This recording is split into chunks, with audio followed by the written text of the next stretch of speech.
Сега нека да решим няколко задачи от метод на Гаус. Да припомним първо как се решава по метода на Гаус.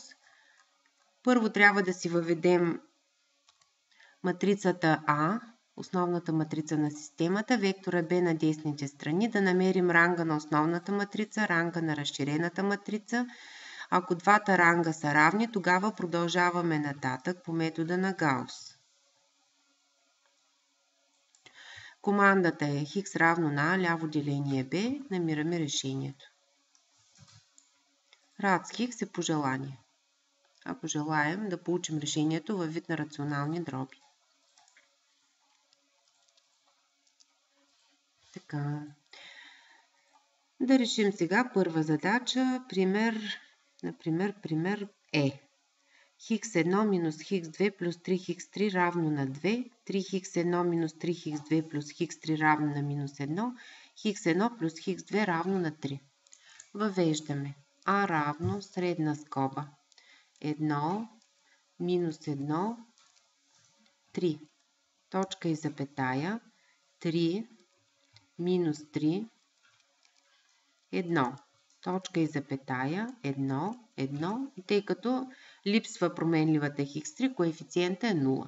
Затваряме средната скоба, натискаме Enter. Сега въвеждаме десните страни. B равно средна скоба 2, точка и запетая, минус 1, точка и запетая 3. Затваряща скоба.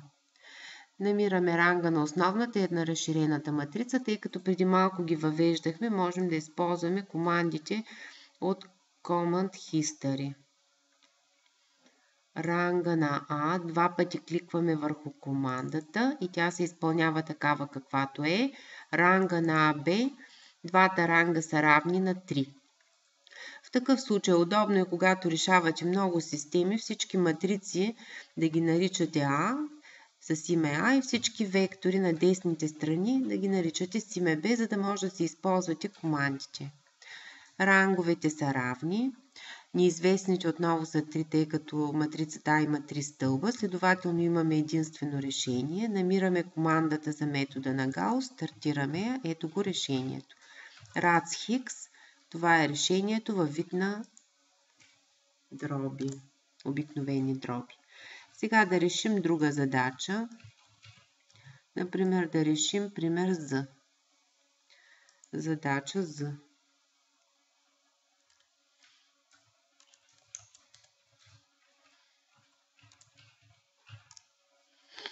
Въвеждаме матрицата А. Сега забелязваме, че в първия ред има само една променлива Х1. Оглеждаме добре системата, забелязваме, че има 4 променливи. Следователно, матрицата А трябва да има 4 стълба и 4 реда, тъй като има 4 уравнения. Първата колонка 2, 0, първи ред 0, 0. Хайде да я въведем малко по различен начин. На всеки ред да въвеждаме по един ред на матрицата. Enter. Сега въвеждаме втория ред. То е 1, 1,5, 0, 0. Елементите ги разделям с интервали. Enter. Третия ред. Обърнете внимание, че тук коефициента пред Х2 е минус 3, а пред Х1, тъй като липсва, коефициента е 0. 0, минус 3, 0,5 и пак 0. Enter. И последния ред е най-лесен. 2, минус 2, 1, 1. Затваряме средната скоба, натискаме Enter. Ето това ни е матрицата А. Сега да въведем вектора B на свободните коефициенти. То е 3, точка и запетая, 4,5, точка и запетая, минус 6,6, точка и запетая, 0,8.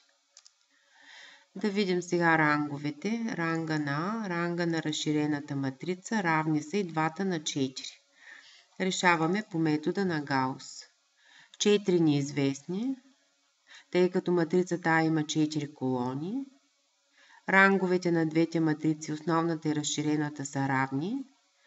Следователно, системата има единствено решение по метода на Гаус. Намерихме решението, може да го обърнем и в рационални дроби, ако желаем.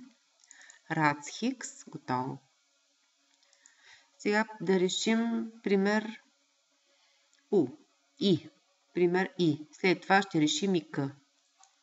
Пример И. Въвеждаме матрицата А, пак с име А. Как да въведем една втора? Като обикновена дроб със знака за деление. Значи матрицата А има вида 1, минус 1 делено на 2, може и 0,5 да пишем. 1, 0. MATLAB ще ни сметне всички изрази, така че няма нужда да се притесняваме. 2 минус 1, минус 1, 1, точка и запетая, 1, 1, 0, 0, точка и запетая, много единици станаха. 1, 1, 0, 0 и 1 минус 1 втора, 1, 1. Затваряща средна скоба, Enter. Ето е матрицата А.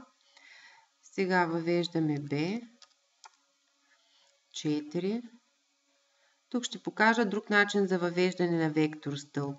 Въвеждаме го като ред, 4, 5, 2, 5. И след средната затваряща скоба натискаме апострофче за транспониране, Enter. Ето го вектора B като колонка или стълб. Търсим ранга на А, ранга на разширената матрица, равни са. 4 са неизвестните, тъй като матрицата А има 4 стълба и намираме решението по метода на Гаус, като обикновени дроби. Сега да решим пример К.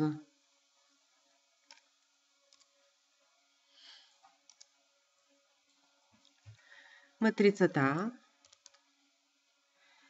1, 1, 0, 1, точка и запетая, 2, 1, минус 1, 1, точка и запетая, 4, минус 1, минус 2, 2, точка и запетая, 3, минус 1, минус 1 и 2. Затваряме скобата. Ето е матрицата А. Вектора B 2, 1, 0, минус 3, апострофче, ето го B, ранга на А, ранга на разширената матрица. Сега забелязваме, че се получи нещо по-различно. Ранга на матрицата А е 3, ранга на разширената матрица е 4. Двата ранга са различни. Спираме до тук. Отговорът на тази задача е няма решение.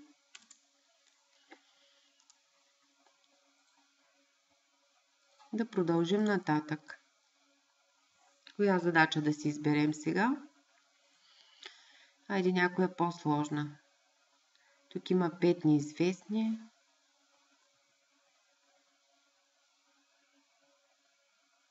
Хайде тази с 5 неизвестни да видим. Пример О.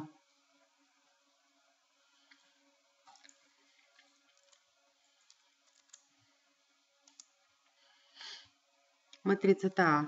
Може и други букви да се използват. Не бива да е на кирилица. MATLAB веднага ни предупреди, че сме започнали да пишем на кирилица. 2, 1, минус 1, 1, минус 3. Има и друг начин да се въвеждат матрици. Аз сега нарочно ще сбъркам някъде, за да ви покажа как може да стане другия начин на въвеждане. 1, 2, минус 1, не е 2, а тук липсва хикс 2, значи е 0, 2, минус 1 и 1, точка и запетая, минус 2, грешка, 0, минус 2, минус 1, 1 и минус 1, точка и запетая, 3, 1, минус 4, 5. 3, 1 минус 4, 5. Изпуснах нещо. Четвъртата променлива е 0. Значи 0, 5. И може да продължа на нов ред. Последния ред на матрицата е 1, минус 1, минус 1, минус 1 и 1. Ето това е матрицата А. Да видим пак. 2, 1, минус 1, 1, минус 3, 1, 0, 2, минус 1, 1, 0, минус 2, минус 1, 1, минус 1, 3, 1, минус 4, 0, 5, 1, минус 1, минус 1, минус 1, 1. И никъде не съм сбъркала. Така, но ако сбъркаме все пак, айде да покажем как може да си оправим грешката. Идваме с мишката върху името на матрицата А в пространството Workspace. Два пъти кликваме върху жълтото квадратче, което е пред А. И така се отваря нашата матрица А. Ако сме сбъркали някъде, например, ако тук вместо минус 2 сме вписали 2, ето, ако тук е 2 и искаме да го поправим, просто поправяме 2 на минус 2, натискаме Enter, за да се въведе стойността и продължаваме да си работим в прозореца Command Window. Прозореца Variable Editor е за редактиране на масиви. Да въведем сега вектора B на свободните коефициенти. То е 7, 2, минус 5, 6, 3.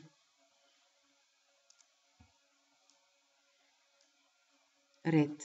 За да го сменим да стане стълб, B равно на B'.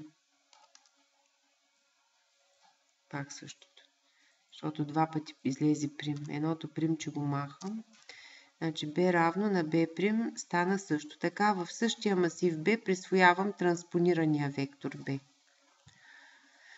Сега нека да намерим ранга на А. Ранга на разширената матрица. Те са равни. Равни са на 5. И да опитаме сега с някакъв друг метод. Например, да не е с Гаус, ами да е с обръщане на матрица. Но за целта първо трябва да проверим дали детерминантата на А е различна от 0. Да. И след това обратната матрица по Б. Да видим, ще получим ли същото с А, с Гаус? Да, абсолютно същото. И в обикновени дроби. А сега да видим с формулите на Крамер как ще бъде всичко. Детерминантът е различна от 0, значи може.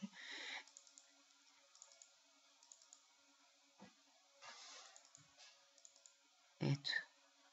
И тук е същото. Само, че имаме само 3. Значи тук трябва да допълним. Освен D1, D2, D3 имаме още D4.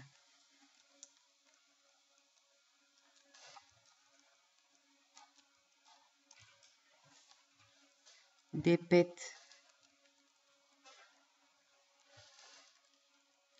Защото така получихме само 3 променливи. D5.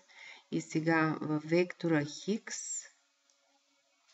трябва да добавим още детерминантата на D4, точка и запетая, детерминантата на D5.